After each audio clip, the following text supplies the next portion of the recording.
Nasilje v družini, predvsem nasilje nad ženskami in otroci, je eno najbolj razširjenih in škodljivih kršitev človekovih pravic in temeljnih svoboščin.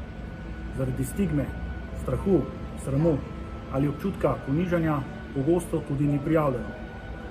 V letošnjem letu je bilo zaradi ukrepov za preprečevanje širjenja virusa za žrtve še toliko težje. Zaradi omejitev gibanja in drugih ukrepov so bile žrtve namreč doma še bolj izpostavljene grožnjam, nasilju, zlorabam in dom nikakor ni predstavljal tistega, kar bi moral.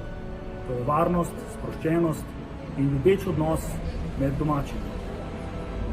Kar pa je še huje, imajo žrtve, ki so doma v nasilnem odnosu in so izolirane in praktično odrezane od sveta, zelo malo priložnosti, da pokličejo ali poiščejo pomoč.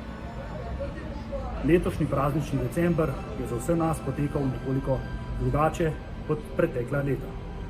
Vsi smo bili željo z optimizmom, da bo naslednje leto znova sproščeno in bomo lahko delili smeh in veselje z ljudmi, ki so nam blizu, in da bo stisk roke in objem nekaj običajnega.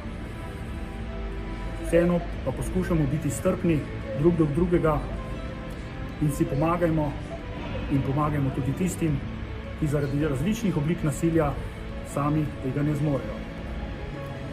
V policiji zato pozivamo vse sorodnike, znance, sodelavce, predvsem pa sosede, da v primeru zaznanega nasilja le tega prijavijo, saj žrtve sama morda tega ne zmore.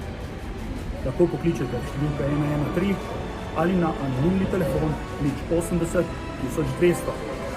Na spletni strani policije lahko oddate tudi anonimno prijavo nasilja v družini.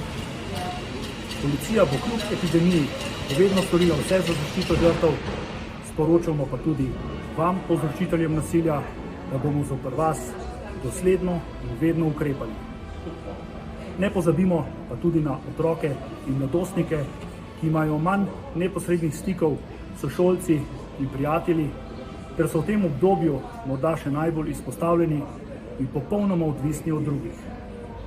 Njihovi edini stiki z zunanjim svetom so virtualni, z učitelji, z sošolci, zato apeliramo tudi na učitelje, da so pozorni na morebitno stisko učenca in poskušajo najti pot do njega ter mu pomagati.